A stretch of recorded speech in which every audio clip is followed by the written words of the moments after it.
Vamos a revisar información internacional que está pasando, por ejemplo, en Brasil. Marianne Schmidt nos trae todo el detalle. ¿Cómo estás, Marianne? Hola, muy buenas tardes. Andrea, la verdad con novedades, porque ya Río de Janeiro, que es una de las ciudades más golpeadas por el coronavirus, en ese país ha decretado un toque de queda nocturno y el cierre del comercio en las playas durante una semana. Estamos hablando de una de las ciudades incluso más turísticas del mundo, pero muy afectado por la pandemia.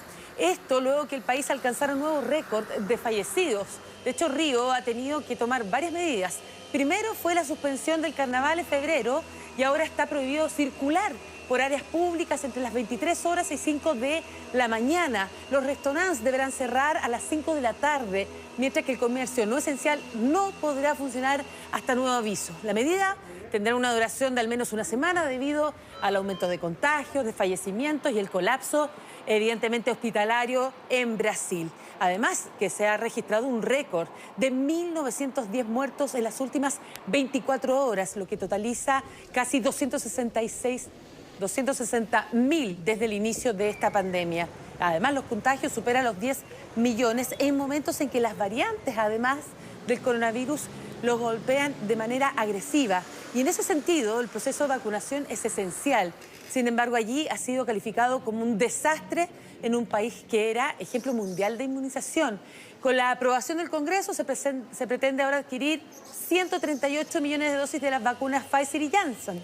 El presidente Jair Bolsonaro negociaba desde hace meses la compra con Pfizer, pero las conversaciones no avanzaron debido a la cláusula de contrato en la que la farmacéutica no se responsabiliza de los efectos secundarios en quienes se aplique la dosis, una situación que también se vivía con Argentina. Llega absolutamente tarde Brasil a las negociaciones en distintas partes con los laboratorios por el tema de la vacuna. Recordemos, Marianne, que al inicio, cuando empieza ya la primera administración de vacunas a nivel mundial, Jair Bolsonaro incluso estaba en contra. Hubo algunas negociaciones del ministro de Salud con China, pero él bajó esa negociación porque decía que no le daba seguridad, porque no sabía cuáles iban a ser los efectos que podían tener, pese a que ya existían los resultados de los estudios clínicos que se habían hecho en las vacunas que habían sido aprobadas. Sí, la verdad es que el proceso ha sido bastante lento. Revisemos ahora cómo ha sido el proceso no solo en Brasil, sino en todo nuestro continente. Y aquí, nuevamente, destacar a Chile. Chile sigue siendo líder indiscutible, prácticamente con el 20% de su población que ha recibido al menos una dosis. Lo decía hace poquito el ministro de Salud, Enrique París, Marianne, 3.800.000, fracción, 800.000 y fracción. Es lo que va el proceso, al menos de haber recibido una dosis, 3.800.000 personas. Y en relación al porcentaje de población, que varía evidentemente con los otros países americanos, ya tenemos 20% y le sacamos casi 4 puntos, ¿verdad? O 5 a Estados Unidos, el número 1, el que además tiene 3 farmacéuticas que han creado la vacuna contra el coronavirus, han vacunado más de 52 millones de personas.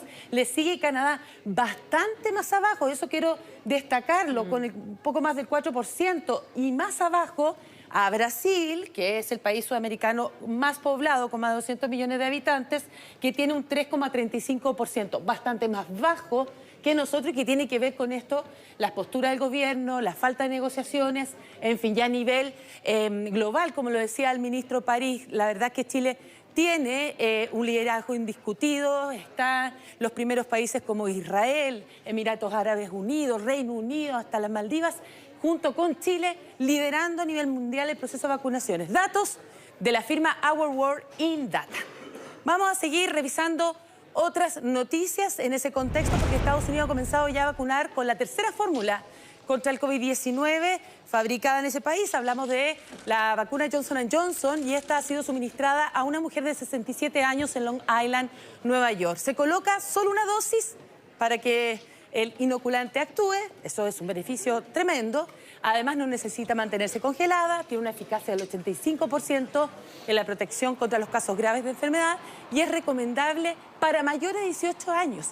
Y en ese contexto, Andrea, la farmacéutica ha dado un nuevo anuncio, que ya ha comenzado los ensayos de su vacuna en menores de entre 12 y 18 años. Sabemos que los niños aún no tienen vacuna contra el coronavirus. Buscan que se apruebe, de hecho, este uso en septiembre. La fórmula de Johnson & Johnson no está exenta de polémica. La Iglesia Católica de los Estados Unidos dice que hay un riesgo moral en su uso porque es producida usando una línea celular de cultivo derivada de un feto abortado. El Vaticano ya se había pronunciado al respecto, pero ahora la farmacéutica ha rechazado las acusaciones en un comunicado señalando que no existe tejido fetal en su vacuna.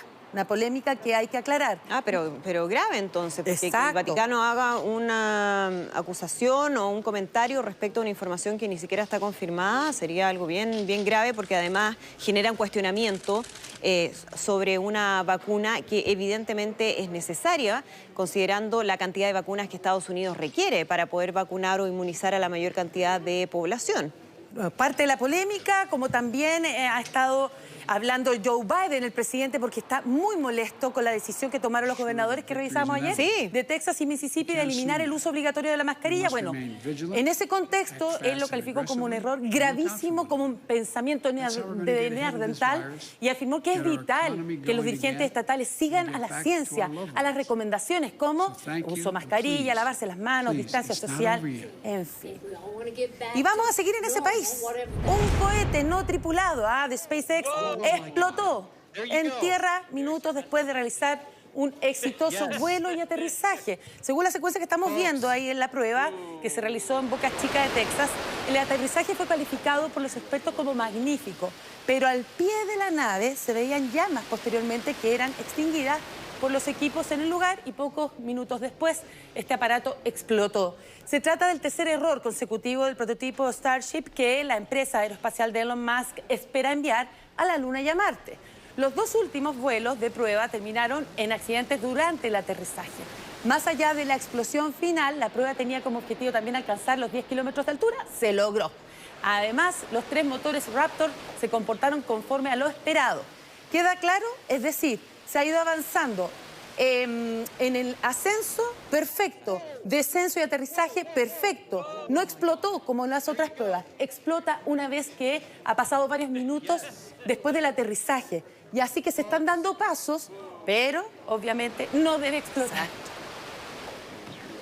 Bueno, el presidente filipino Rodrigo Duterte ha anunciado que despidió a la embajadora de su país en Brasil por golpear duramente durante varios meses a una empleada doméstica en la residencia oficial. Ahí en Brasilia vemos las imágenes que fueron grabadas por las cámaras de seguridad y además fueron difundidas por la prensa y que se transformaron en algo clave en la denuncia contra la diplomática. Marichu Mauro había sido convocada a Manila a fines del año pasado. Mira las imágenes. Después que la cadena de televisión brasileña Globo News difundiera estos videos que muestran evidentemente los malos tratos que ella infligía a su empleada, también ciudadana filipina, a lo largo de 8 meses. Así que Marichu Mauro ha sido despedida de la Cancillería, perderá sus derechos a la pensión y no podrá volver a trabajar en ningún tipo de función pública. ¿Se demoró la decisión, eso sí? Exacto, ha sido parte de las críticas. Pasaron muchos meses para tomar esa decisión. Y ahora de que el Papa Francisco realice su visita pastoral a Irak, ha enviado un mensaje contundente a ese pueblo. Les dijo que va como un peregrino de la paz tras años de guerra y terrorismo. Expresó su gran deseo de visitar esa tierra, cuna de la civilización, para rezar por la reconciliación y también a dar consuelo a todos quienes han sufrido las últimas décadas. Francisco llegará este viernes a Bagdad, la capital, en lo que será el primer viaje de un jefe de la Iglesia Católica allí, ya que sus predecesores, el Papa Juan Pablo II y Benedicto XVI, no pudieron realizarlo. El clima de tensión perdura, ya que previamente se produjo un ataque contra una base militar norteamericana en Al-Anbar, como veíamos hace poco en la imagen, y impactaron 10 misiles que dejaron una víctima fatal. Pese a ello, el Papa dijo que no suspendería su visita. Es un tremendo desafío en términos de seguridad este viaje que había pospuesto también por la pandemia, pero él insiste y finalmente se va a concretar a partir de este día viernes. Va a estar en varias ciudades y va a implicar en materia de seguridad, Mariane, tomar resguardos adicionales a los que normalmente el Papa Francisco tiene, porque a él le gusta estar mucho en contacto, tratar de no andar ni siquiera con autocubierto, pero en esta oportunidad es fundamental que lo haga. Vamos a ver si lo respeta, normalmente no lo hace. Y esto es un escándalo que ha ido creciendo con las horas y que involucra a la realeza británica de manera oficial, porque esto no es usual que lo haga. La reina Isabel II expresó su preocupación por las denuncias de acoso laboral contra Meghan Markle y ordenó abrir una investigación. Se trata de las acusaciones de ex empleados de la duquesa de Sussex que el 2018 aseguraron haber sufrido malos tratos por parte de ella. Son varios los trabajadores del Palacio de Kensington los que presentaron una queja oficial contra la esposa del príncipe Harry y por sus actitudes inaceptables contra su personal. Estas acusaciones rápidamente recibieron una respuesta por parte de Meghan y Harry a través de sus abogados, que acusan al periódico The Times de haber sido utilizado por el Palacio de Buckingham para vender una narrativa completamente falsa. Todo esto ocurre a pocos días de que se emita la esperada entrevista con Oprah Winfrey. De hecho, en las últimas horas se liberó un nuevo avance donde sí habla Meghan y acusa al Palacio de Buckingham de perpetuar mentiras sobre ella y Harry, que en definitiva la corona está jugando un rol activo en eso. Escuchemos atentamente su declaración. How do you feel about the palace hearing you speak your truth today? I don't know how they could expect that after all of this time, we would still just be silent if there is an active role that the firm is playing in perpetuating falsehoods about us. And if that comes with risk of losing things, I mean, there's a lot that's been lost already. Wow. Frase contundente. Sí. Eso y mucho más lo que se espera para el fin de semana. Y aquí vemos imágenes ya del duque Felipe de Edimburgo, son imágenes de archivo, para explicarles que ya fue sometido con éxito a una cirugía cardíaca. El Palacio de Buckingham informó que el esposo de la reina Isabel, de 99 años, va a permanecer en ese hospital durante varios días, en los cuales va a recibir todo el tratamiento correspondiente a su tras ser sometido a esta operación. Así que se espera que tenga un descanso correspondiente. Él había sido trasladado al Hospital San Bartolomeo por una afección cardíaca preexistente. De hecho, 2 semanas antes estaba hospitalizado por una infección, lo que avivó los temores sobre su estado de salud. Esto sumado a la pandemia, él, al igual que su esposa, recordemos que fueron vacunados contra el coronavirus y en junio va a cumplir 100 años. Bueno, en las últimas horas se vivió una jornada, una de las más violentas, en las protestas en Myanmar, ex Birmania. Murieron 38 personas en las manifestaciones que se registraron en varias ciudades de ese país, en las que denunciaron que las fuerzas de seguridad dispararon con armas de fuego en contra de los manifestantes que protestan por el golpe de Estado. Mandalay es una de las ciudades más golpeadas por el régimen militar, donde han fallecido 10 personas desde el inicio de las protestas hace casi un mes. Tiene para largo ese conflicto. Lamentablemente. ¿Y qué está pasando en Estados Unidos? Reina, hay una gran tensión y sobre todo en seguridad en Washington, D.C. Un jefe, primero contarles, un jefe militar denunció que el Pentágono demoró el envío de soldados durante el asalto al Capitolio, llevado a cabo por seguidores del entonces presidente Donald Trump el 6 de enero, en la que murieron 5 personas. Habló el general de la Guardia Nacional, William Walker, aseguró en su comparecencia en el Congreso que las restricciones inusuales del Departamento de Defensa provocaron una demora de más de 3 horas del envío de estas tropas. De no haber tenido que esperar esas más de 3 horas, dijo que habrían podido enviar mucho antes a 150 miembros de la Guardia Nacional y que eso evidentemente habría marcado una gran diferencia. La Cámara de Representantes ha debido cancelar la sesión prevista para hoy. ¿Por qué?